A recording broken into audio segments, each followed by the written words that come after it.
Unpopular opinion, but Unpopular opinion. Unpopular opinion. You're listening to Unpopular Opinion, a podcast for professionals from all walks of life who want to hear success stories from innovators who've won by taking the path less traveled. In each episode, recovering journalist and content marketer Ashley Amber Saba interviews individuals who have prospered thanks to their genuinely unpopular opinions, despite warnings from naysayers, threats to their careers, and colossal obstacles. All rebels are welcome. Hello, and welcome to Unpopular Opinion. I'm your host, Ashley Saba, and this episode is brought to you by my friends at Audience Ops. Audience Ops is a done-for-you, content-led growth agency that offers blog posts, case studies, and full-service podcast production for professionals looking to launch a podcast like this one. Today, I'm joined by Clark Barron, Head of Demand Gen at Brazilian. Clark, welcome to the show.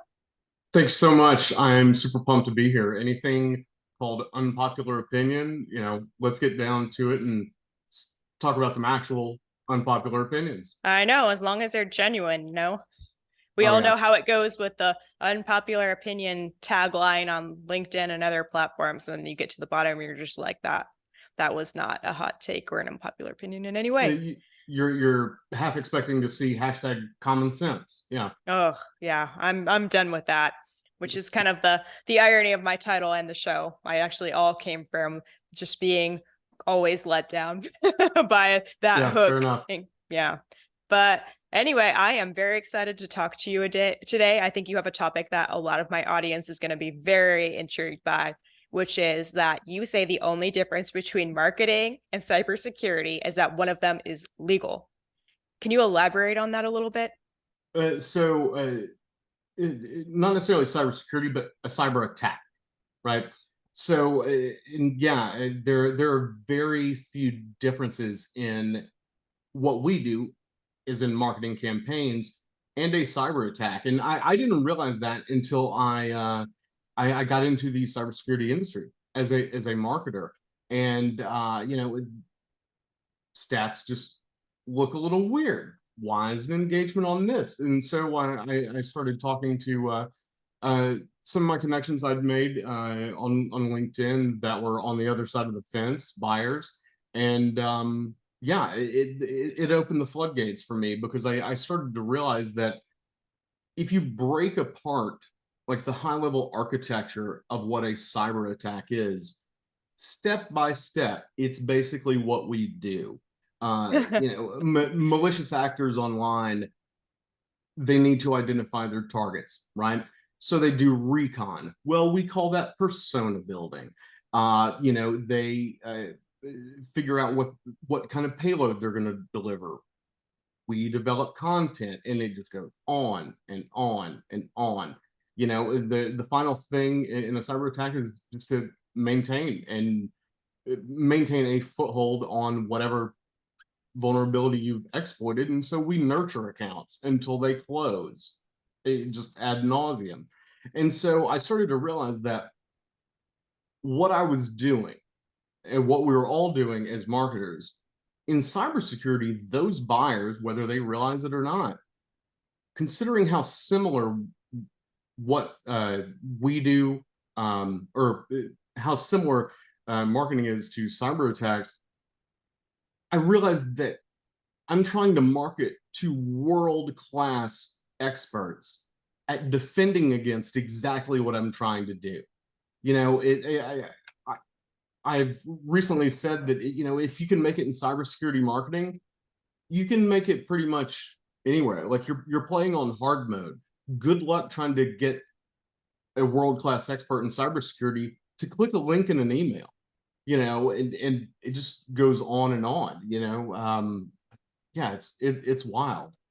What do you think that you can do then, like you're in the industry and you are head of demand gen now, to kind of lead people in a way that is more logical for the industry in marketing?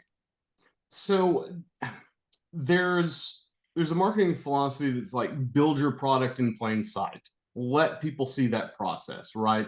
And so kind of adjacent to that is something that I've been experimenting with, which is talking to the audience your actual buyers and letting them know that you get it, you understand why there's such a strained relationship between marketers and CISOs or CIOs or IT directors, whoever, and just be self-aware and just see what they'll tell you and just approach it from a genuine, authentic point of view, going, look, you might be okay for our product, you might be the ideal fit, you might have no use for us whatsoever, but you know this better than I do. Like, how can I give you value?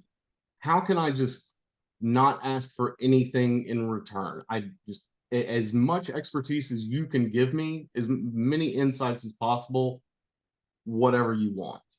And it's just about having a conversation. You know, there are in the cybersecurity industry, there are entire content series and podcasts and like masterclass workshops solely dedicated to trying to mend that relationship. You know, and you don't really see that in many other industries. You know, B2B, B2C, or whatever. Like it's a really lonely island sometimes, right? And you know, the best thing we can do is just to talk, you know, because if you try to rely on the traditional tactics, you know, lead gen or just any of the performance stuff, email marketing, like you're gonna have a bad day.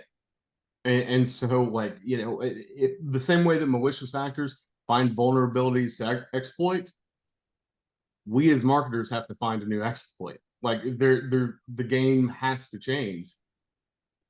What kind of reaction have you got when you've talked about this publicly? I know you've kind of put this out there before on social media and probably in companies that you've been at. Do people accept what you're telling them? Are they questioning you? What has that been looking like for you? So it's very polarizing.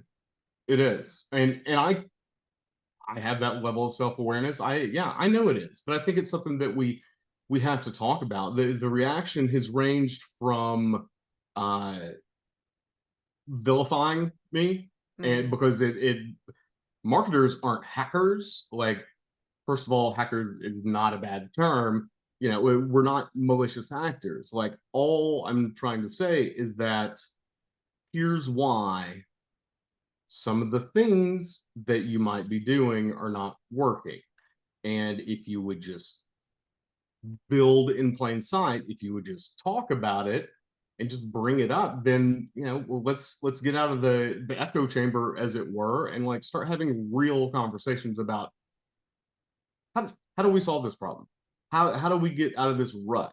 Because, you know, if you keep doing what you've always been doing, then what do you expect? You know, but I would say the biggest reaction I've got has been, I don't want to admit it, but you're right. I've heard that a lot.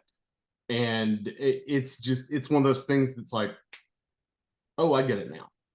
And like, specifically within the cybersecurity industry, like there's a lot of innovation happening. Some of it's kind of catching up, but there's also a lot of innovation going on. And you know, I would suggest to anybody that's looking to get into audience relationships and like really have that kind of relationship with your potential buyers, check out Audience First by Danny Wolf on LinkedIn.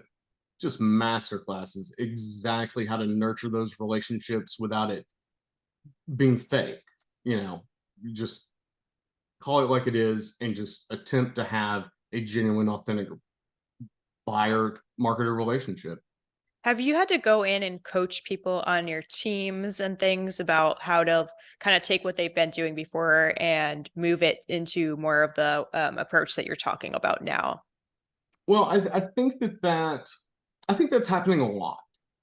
You know, it's really tricky when B2B marketers in general are kind of late to the game to their understanding that we're not marketing to a persona.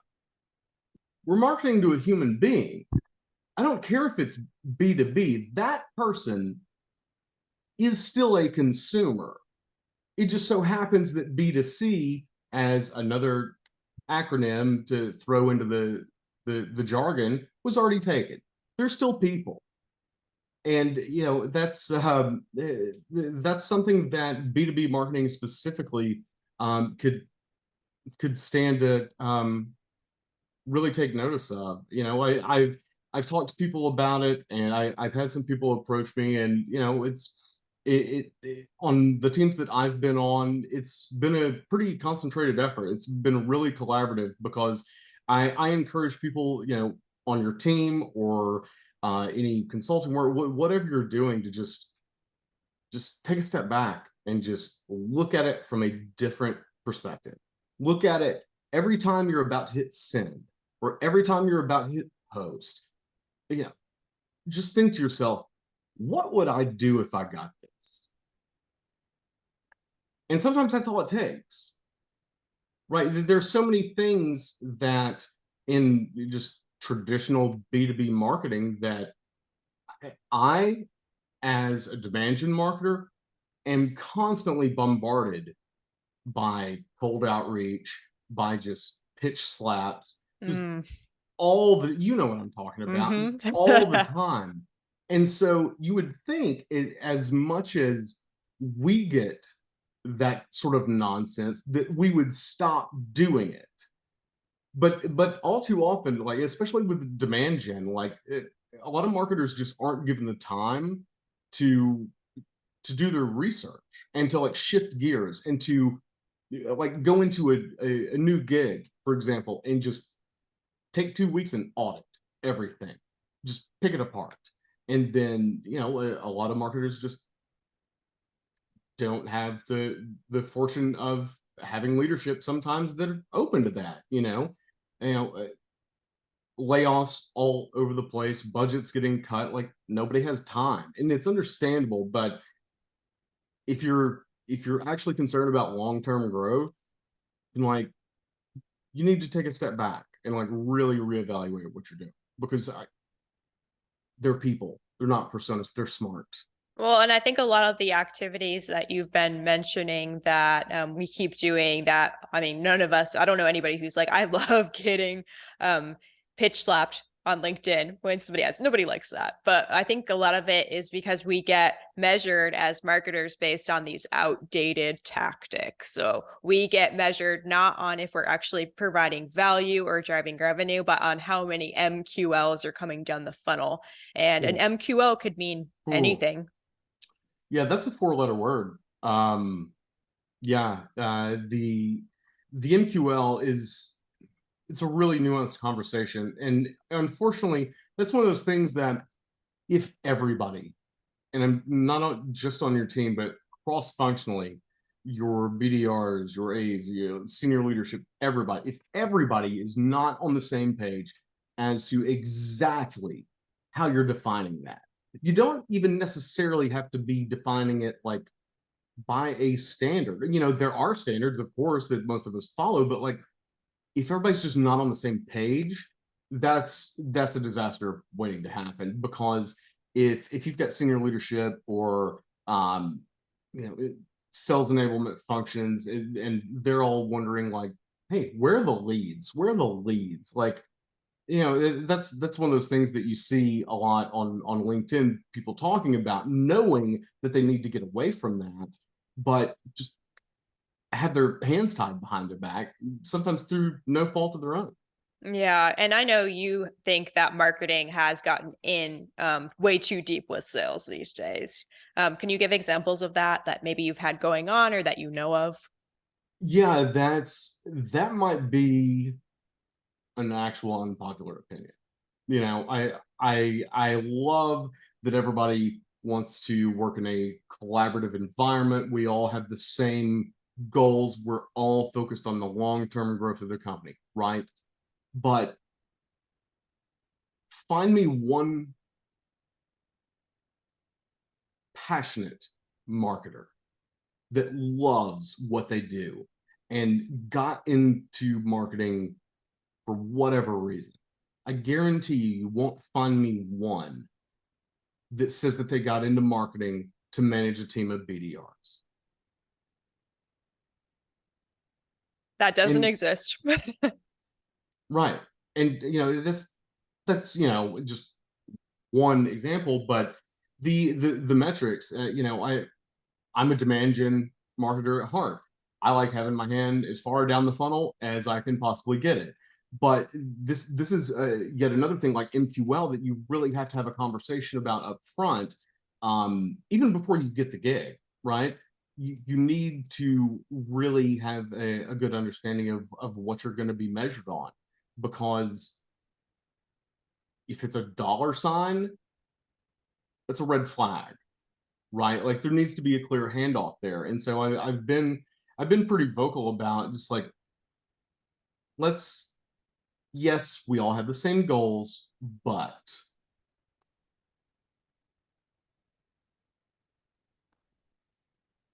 So you believe the marketing echo chamber, as you call it, is making everybody dumber and less innovative, which I cannot No. argue with you there. What are things that you think that marketers today can do to kind of set themselves apart from that? Be yourself. Just be yourself.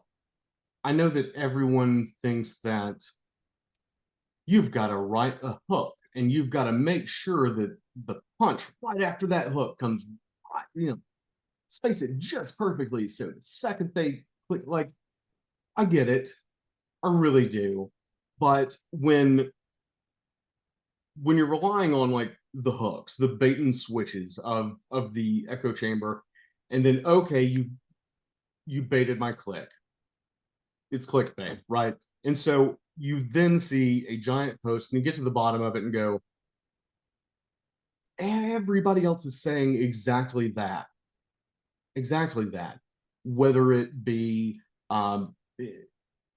here's how you need to be thinking about email marketing open rates going into yada, yada, yada. It's such a team. Like, it almost seems to be that it's gotten to the point where people are far too focused on their personal brand rather than providing value to an audience. And that irks me, because if everybody's saying the same thing, then no one's saying anything. And you see this all the time where you see the same faces all over the place because one person makes that post that gets some really good engagement. Well, everybody jumps on the train to start commenting on it to try to leech some of that audience. And it's just an echo chamber. And you see the same posts all the time.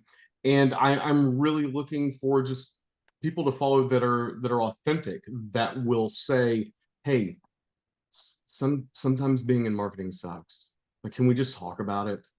Like, it's not real. It's not that we're verging on like toxic positivity or anything like that. Like, it's well intentioned, but like, let's just be ourselves, because just like I mentioned that that's how you're going to build a relationship with your potential audience, just being authentic and having real conversations between human beings. It's the same for wanting to provide value in your perspective on LinkedIn. Just drop the hooks. Like, I know it works. I know it works. And I know it's I know it's somewhat hypocritical to say stop focusing on your personal brand and get better at your job, but especially considering I'm on a podcast with you right now. Like, trust, I see the irony there, but I just I want to focus on providing value, and I also want people to provide value for me in the sense that I want to see different perspectives. And you're only going to get that if you're talking about your personal experience, not just 10 tips for this and just BuzzFeed clickbait, right? Well, and I think you've done a good job at giving value and injecting like your actual personality in there. Like you're pretty funny. I don't know if anybody's following you on LinkedIn, but if not, they should be. But I mean, there are ways to add value and actually put you into the picture, I think. And I don't think everybody's doing that. A lot of the times, if you take away the name and you just take the text, you can't tell who authored it. And I don't think that's the point of content. People should be able to check out your post. And even if you're providing value and talking about what you do in the job, they should be able to tell it came from you because you have your voice in it. And I think that is definitely lacking in a lot of what we have on LinkedIn. I would agree. That is a hard agree from me, 100%, because you see that in the echo chamber where people are looking to either build their personal brand or just whatever, right? And so the content that they're consuming is what's going to go, what has the most virality. And so they're all getting the same tips. They're all being told to say the exact same thing. And then they all do that. And that's where it's all just BuzzFeed, right? I would say this: if you're getting ready to post like a big post that you really feel passionate about, like you really had something to say, go back and read it as if you were just sitting across the bar from a friend. It's okay to write copy like you speak, especially when you're on a social network. You know, people are using the Hemingway app, right? And trying to get that reading grade level below 5th grade. Like, we're adults here. Like, people can read. You know, you can use more words or adjectives, or inject a little bit of verbosity in there just to try to get your own personality out there. Like, just be you. That's it. And like, if you have value and you know your stuff, like, everything else will fall into place. It's kind of funny because when you think of personal brand, a lot of the personal isn't even in there anymore. It's just like you're trying to build a lot of followers. You're not trying to actually show anything about you while you're doing it. And I don't know. To me, it's just very ironic, all of it. Well, ooh, deep cuts. But I think you're right. I think you're right. And I think I've thought a little bit about this. And I think one of the things that people run into sometimes is, I have to build my personal brand. I have to start building an audience. Okay, what are you going to do with it? Oh, Why? good point. Like, I feel like nobody knows why. Exactly. They're just like, I just want to have a lot of followers and then I could maybe get a job or make more sales. And like, there's no more thought after that, like what it could be doing. You just nailed it right there with one of those points, which is get a job. Mm-hmm. And I'll be the first to admit, I've gotten several job offers from my content, or people wanting me to come consult or those type of gigs. But it's unfortunate just because the nature of the job market right now. Like, yeah, it's tough out there. It's not only tough for the folks that have been laid off, and I don't want to disparage them in any way, but it's also tough for the people that are staying up until midnight and working with cut budgets and whatnot. So like, all across the spectrum, like, it's almost panic mode. And so people kind of have defaulted to, well, I might not have a job, so build an audience. Everybody's saying work on your personal brand. Hey, I get that, but that's cart before the horse. Like, here's what will end up happening, and I've seen it happen with some folks where really good engagement, just going viral every single post, and just really good engagement, and they just explode. And all of this was when they were in between gigs, right? Or they had just been laid off. And then they get hired somewhere, and that just And it just goes I know. away. I know exactly what you're talking about. And so I'm seeing that a lot now, where it's just kind of crickets.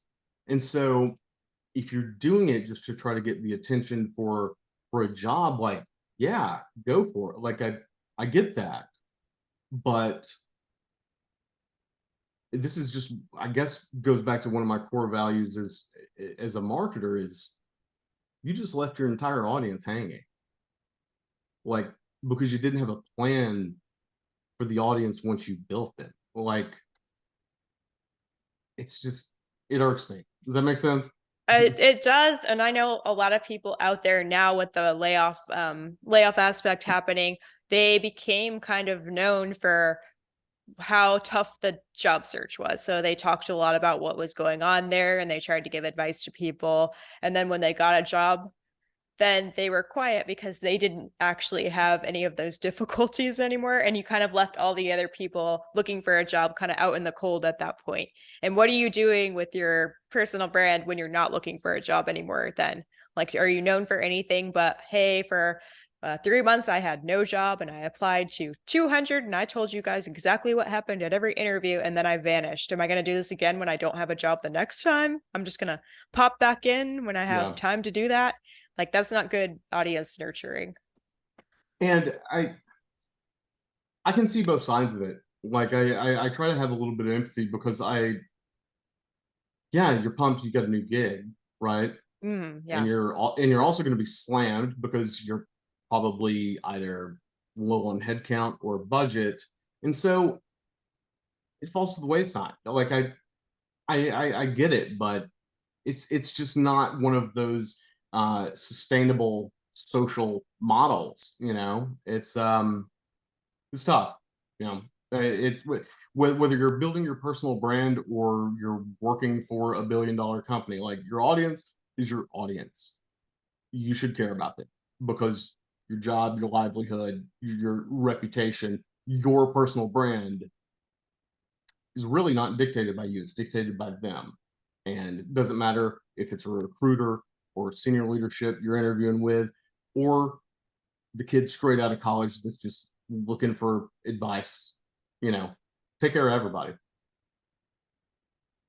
So marketers today are burning out faster than they ever have been.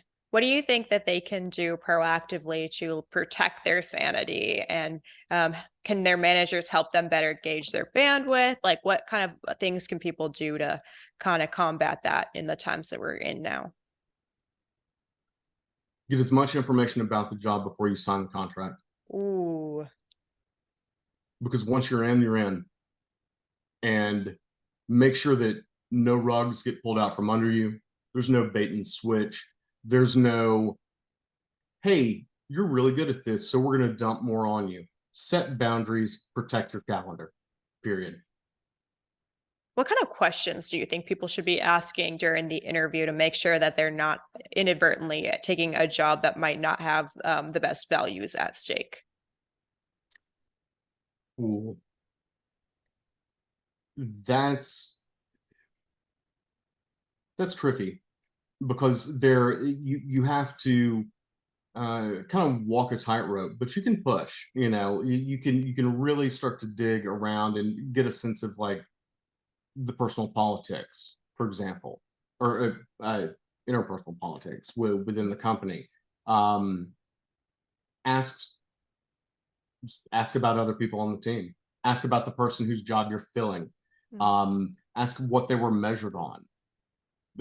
Ask really obscure things about cross-functional things, like as a demand gen marketer, like there are a few like absolutely must-haves. Can I talk to your audience? Can I pick up the phone or the Zoom and talk to customers? If you're not willing to let me do that, no thanks. Because that's what makes, you know, successful with that function. And a lot of people guard that. You know, have a copy of the job description pulled up on your monitor right there and go line by line, right? don't let them interview you. That's rule number one. You're interviewing them. And I know that's really tough considering the state of the job market. But the people that are being interviewed, they're going to respect that. If it's a good org that you actually want to work at, they're going to respect that because you're doing your due diligence, and not a lot of people do that, and that's why they end up in positions where everything on the job description was one thing, but now we're this. Or yeah, you're looking for a director of demand gen, but we're still lead gen from 1996. Like, it's ask as many questions as humanly possible, and do not sign anything unless you feel 100% good about it. It's funny, especially with demand gen. I have found that more and more people are hiring for that now, and a lot of them don't know what it means. Oh, that's an issue. Yeah, that's a big issue, actually. I'm sure that's been tough for you to navigate too, because you don't know if they actually know what they mean when they're asking for a director of demand gen. They could be in anything by that. Yeah, I've been in a few situations like that. Currently, like with my current position, I didn't run into any of that at all. We had a really just open discussion about what the expectations were, what the job is, the philosophy towards demand gen, how it works cross-functionally with sales, to what degree, different metrics, and all the OKRs, all the KPIs, like set in stone from the very beginning. Great conversation. But I've also had not great conversations, because you see that a lot, yeah, we want demand gen. Yes, we want to generate demand for our product. Yeah, this is a no-brainer. But demand gen as a function, like, it's really nuanced, and sometimes it lives on an island with a view wider than the rest of marketing, and that's just considering the fact that we are the marketers that have our hand farther down the funnel than anybody else. You have email marketing, you do that, like, and you got to be careful, because it's where a lot of people get messed up with the KPIs and what we talked about earlier. But, like, it all goes back to having those conversations. And demand gen marketers are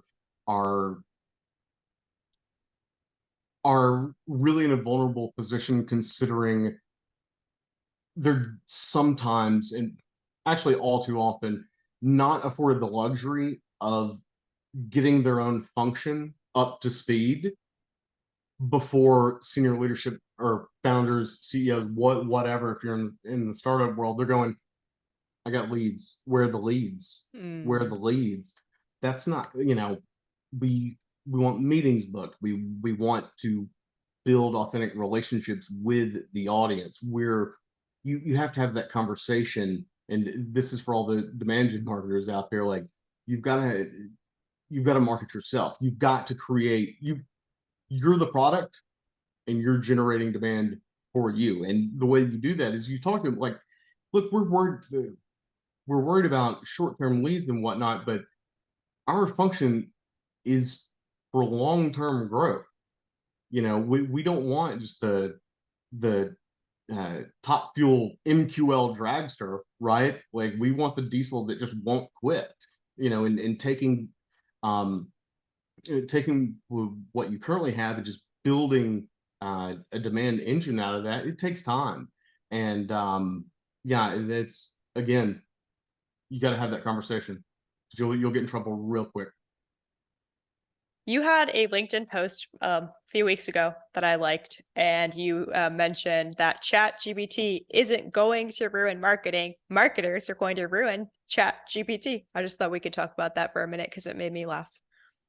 So AI is something that I'm super, super excited about. I really am. I started messing around with it and just doing what everybody else was doing. Like, hey, come up with some email subject lines. Write me a blog, whatever. And that was neat. And that's where my interest kind of fell off. And then I re-engaged with it after talking to a couple of engineers and a friend of mine that's a data analyst, and he was going, wait, what? Why aren't you? Is that what marketers are doing with it? And I showed him a lot of the posts on LinkedIn where 99% of people are using ChatGPT wrong. Use these hooks. Like it's writing a hook for your LinkedIn post to tell people how to write hooks, which are just prompts in ChatGPT, and just feeding that echo chamber. But what's really, really awesome about ChatGPT that I think is kind of flying under the radar right now is that it is a data analyst for anything you have. Just take all your data, just like you saw in that post, take all your data and just feed it to it. You can get it to write predictive algorithms to predict the future based on your own data. And I know there's a lot of skepticism out there about ChatGPT sources and whatnot, but it can't fake your own data. It can give you, in plain English, just insights into areas that you might not be paying attention to. It can it's really good at identifying problem spots in lifecycle marketing and a lot of other areas. And Okay. I think that the marketers that look at it from the data perspective rather than getting it to just write emails for you so you don't Which have to is what write I think people copy. are doing. I Yeah. do think that's what everybody I know has been doing. They're like, we just wanted to make copy for our emails or subject lines or make a blog SEO optimized title and blah blah blah blah blah. Like they're not thinking of Right. it with data like you're mentioning, and they're not using their own data at all. And I think that's why a lot of people are complaining about the fact that it's not able to cite what they need yet. And that is, again, yet. At this moment, maybe not, but like in the coming months, years, who knows? Like it's going to be able to do a lot more of that than it is capable of Yeah. doing now. It's just going to get better. Oh yeah, absolutely. I mean, once everything Chat GPT related like gets hooked into the internet, like it's approaching the singularity quickly, But yeah, I remember posting that and just saying that marketers are going to ruin this. Mhm. It was like 48 hours and my feed was nothing but just, please stop talking about Chat GPT. Okay. With all the Chat GPT posts, and like everybody was just done with it already. And I'm like, wait, this is so awesome. Just don't use it for that. I think a lot of folks are coming around, and it's definitely something that I'm really pumped about. I think too, I think there's a lot of possibility with it, and there are ways that people who are in content now to find a way to distinguish themselves. And the people who are not able to do that, maybe they won't have a job anymore. But you kind of have to be proactive about what's coming up. And I think we all have known that this was coming for a while, and a lot of people Yeah. just didn't take enough action to make a better name for themselves, to figure out content and a voice a little bit better, to be able to actually interview people. A lot of that should have been maybe what they were doing up until now, and now they're going to have to scramble. I completely agree. I've been saying that I understand where people are really skeptical and almost concerned. Like you remember originally there was like all of these jobs are going to be eliminated, and I don't see it as that. It's what I see is it's not marketers versus AI. It's marketers who are using AI and marketers who are not. That's where I see that go. I like that. That's a good way to put it. Okay, I have been asking everybody who comes on the show to debunk an unpopular opinion, and I would love to hear your perspective on that. My unpopular opinion. You don't need a personal brand. Stop following all the big influencers on LinkedIn. Stop. If you're following me, stop following me. if you really want to get better at what you do, stop following all the influencers and go to your ICP, go to your audience and follow every single one of them. That's how you're going to see real change. Because even if you're in the job market, if you're happy where you're at, or you're just starting out, learning that kind of research and learning how to develop those kind of relationships rather than just participating in the echo chamber and just everybody just kind of biding their time really until something better comes along. Get out of it. Just get out of it and go follow the folks that will actually be able to give you value. And that value is their expertise. Because if you're authentic, if you're genuine, they will tell you exactly what you need to do to be awesome at your job. You just have to listen. Thank you. That was an amazing point there. Where can people go? I know you just said that, but we just made this point, but where should people go to find you? They don't have to follow you if you don't want them to, but where should they go to look you up now? Yeah, I'm on LinkedIn, and all my stuff is public. I've got a few of those unpopular opinions there, and but honestly, I don't necessarily think that unpopular opinion should be equated with like stuff we just haven't talked about yet. And I think that's kind of the approach I've been taking, is everybody's just pretending like everything's okay. And I get that, right? It's social media. You know, we've seen what happened with perfect life, van life Instagram posts. Like, you're presenting who you want to be, but yeah, let's just be a little bit more authentic. I am so happy that you joined me on the show today. Thank you for your time. This was really awesome. I love what you're doing. Keep the unpopular opinions going, and I'll see you guys outside the echo chamber. Yeah, I look forward to continue following you. Thank you. Thanks for listening to Unpopular Opinion. This episode was produced by Audience Ops, a content-led growth agency. If you're looking for help launching a podcast, Audience Ops handles all the legwork, so you can focus on providing the subject matter expertise. If you enjoyed this episode, please follow Ashley's show on Spotify, Apple, or YouTube.